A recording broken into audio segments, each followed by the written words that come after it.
Hey guys, welcome to Buick Update 39. So one of the biggest issues that you have with high performance engines is you need to detect knock. And with older engines, because they don't come pre-installed with some type of knock sensor, you either need to run high octane gas, so it's not really a problem until you get right on the edge, or you need to create some dead ears like I've talked about in the past, so you can really listen in for detonation. But sometimes you have factors to consider where maybe your engine is incredibly loud or you don't have access to race gas, and that's kind of the situation that I'm in now, where I'd like a better, more reliable way to detect knock as I'm trying to tune more toward that edge to get all the performance I can out of my engine, but I just really can't hear anything over my turbo or the engine once I start getting into it. So I started looking at some of the aftermarket knock detections setups that they have, and they're relatively expensive, and I kind of just wanted to look into this and kind of figure out how exactly these knock sensors worked and see if I could do it myself, right? Because at the end of the day, it's just a piece of technology, and if you can do it yourself, you could probably do it for much cheaper, or do it exactly how you'd like. So this is a Bosch KS4P knock sensor that I was able to just get off Amazon. I think it was probably $60 for the pigtail and the sensor itself. And this is a 2-wire knock sensor, which works a lot like a microphone actually. So there's an element in here that vibrates with the engine block that you bolt it to, and then that sensor will then send the signal out through these wires to typically your Mega Squirt or your Holley Terminator or Dominator or whatever else to actually do signal processing to determine knock and then take some action, right? So if you don't have one of the options that actually will take in a knock sensor signal and take some action on it, then you kind of have to do it yourself, but you can still use it as a useful tuning tool, which is kind of the situation I'm in now. So one of the other things I'd like to mention is that this is a 2-wire. As you can obviously see, the other type that you'll commonly see in newer engines is a 1-wire knock sensor, and those work a little bit different, such that it doesn't need to work like a microphone to detect a broad range of frequencies. It only works for that exact engine configuration, will only generate voltages for detonation for that specific engine. So if you have a custom engine and you have varying dimensions of the cylinder or whatever else, then the detonation frequency will differ depending on those configurations, and that's why you end up wanting to use a 2-wire knock sensor so that you can use it more as a tool to kind of analyze the range at which the knock sensor would pick up in order to determine if you're detonating. So then the next step comes, well, okay, essentially I want to treat this like a microphone and be able to look at the frequency over time, and the way that ends up working is you essentially want to plug it in as a microphone input into either your phone or your computer. So this isn't just a quick example of what a microphone plug looks like, a 3.5mm jack, and you see these all the time, and your earbuds with a microphone in the plug or whatever else. And the thing that differentiates this from headphones is that it has this 4th ring here at the top. So the bands in this order go microphone, ground, and then the 2 channels for the headphones. So the only 2 that we're really concerned about right here is the top 2. So what I've done is I've taken this knock sensor and its pigtail, and I have essentially wired it to the just some pin out 3.5mm microphone jack that I got on Amazon for like $10. And it's relatively simple. The way that it works is the 2 outputs from the sensor, one should be ground and one should be signal positive.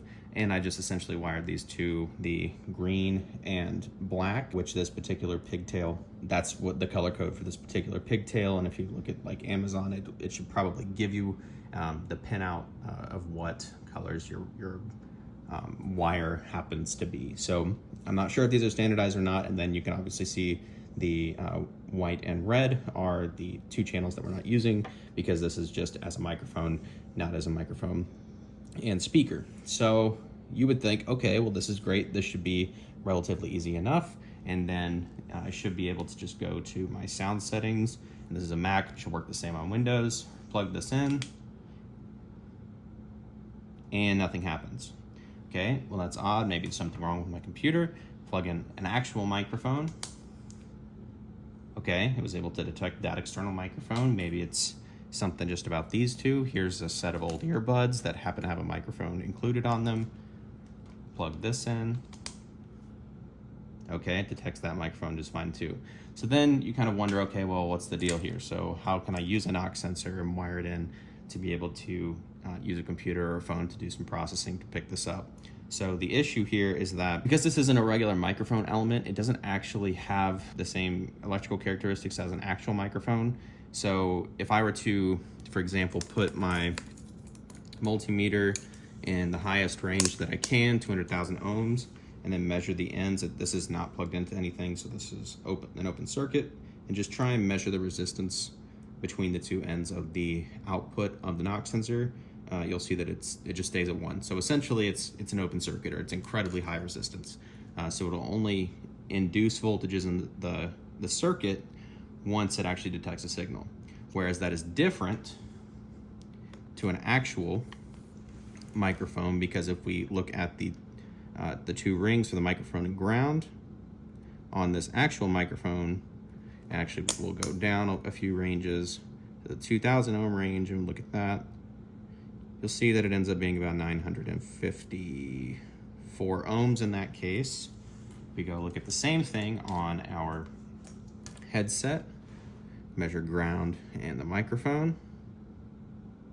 This is about 1200 ohms.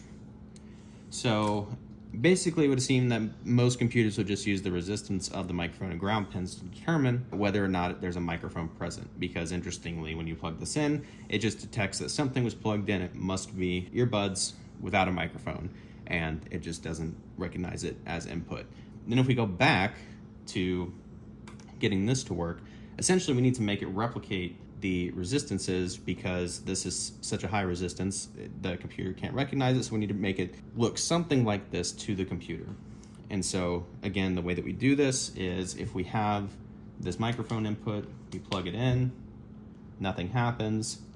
So we basically need to make this circuit appear at around 1,000 ohms, 1 kilo ohm.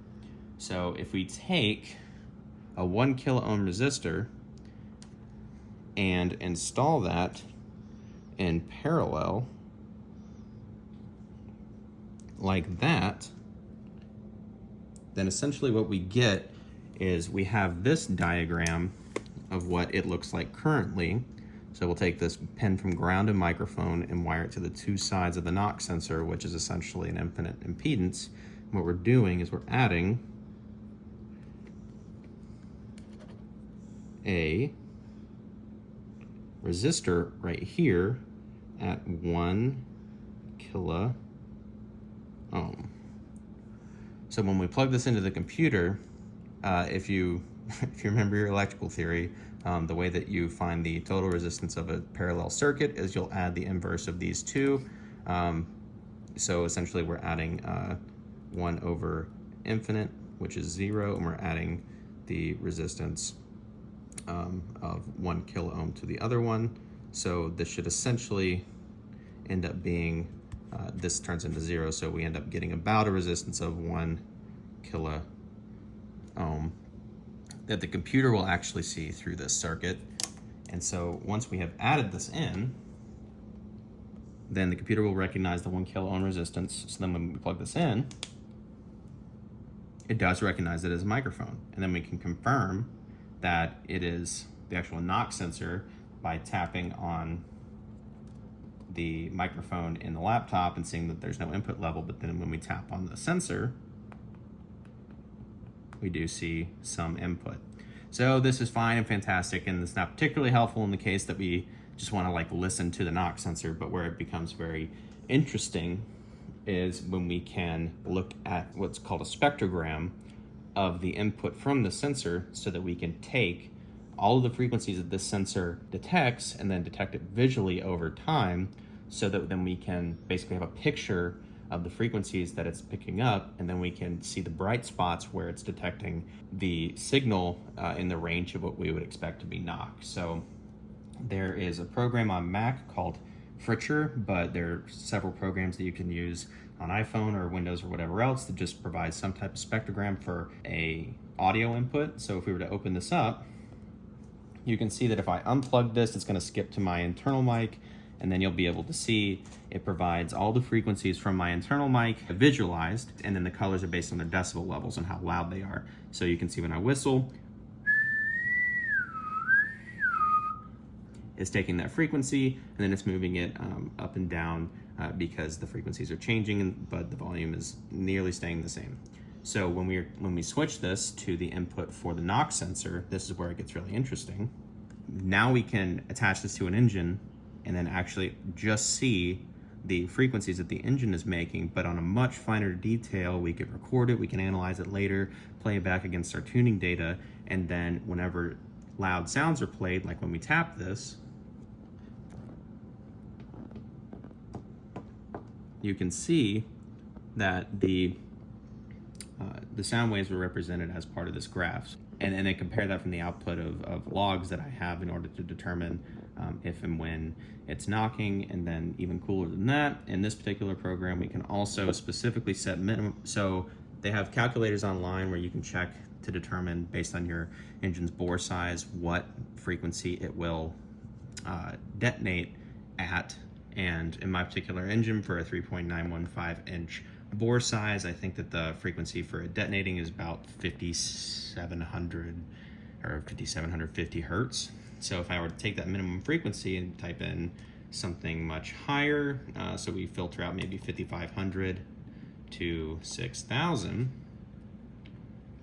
then this entire screen will only light up if there is a very loud sound coming from the sensor at that particular frequency, which should be the ballpark for my particular engine. So because of this, I'll be able to probably start on a wider window and maybe look at this from you know, 8,000 to 5,000, and maybe see if the knock signals are more present at resonant frequencies, which is typically what you'll see if you have like a valve train noise that is operating in a similar sound range as your knock. The resonant frequencies of your knock might actually be more apparent higher up in the scale, where your valve train won't make the same type of resonant noise. And then the cool part about this is, because it's essentially just a microphone, I'm actually able to take this same idea and I'm able to unplug this, plug this into my iPhone, and then run another spectrogram app to where I can get the same live data and do the same frequency analysis on my engine, but from my phone. So this is going to be a great help in tuning, a great small little assurance that I can have to prove to myself that I'm not detonating and ruining my engine, and maybe if and when I increase the octane or add some methanol injection, I can use this in order to determine how much timing or boost I can add. So we'll get it in the car and see how it works. Thanks, guys.